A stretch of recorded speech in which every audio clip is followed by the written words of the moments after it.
అర్పించుట మానుదురు గదా అంటూ దైవవాక్యము సెలవిస్తూ ఉన్నటువంటిది ఉంది.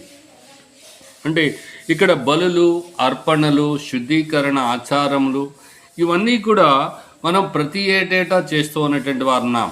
మరి ఇవన్నీ కూడా ఏమి తెలియజేస్తున్నాయి, లేక మనకి వేటిని జ్ఞాపకం చేస్తున్నాయి అని మనం గమనించినట్లయితే మనం పాపులము అనే సంగతిని ఖచ్చితంగా ఈ బలులు, యజ్ఞములు, హోమములు మనకి తెలియచేస్తున్నటువంటి ఉన్నాయి.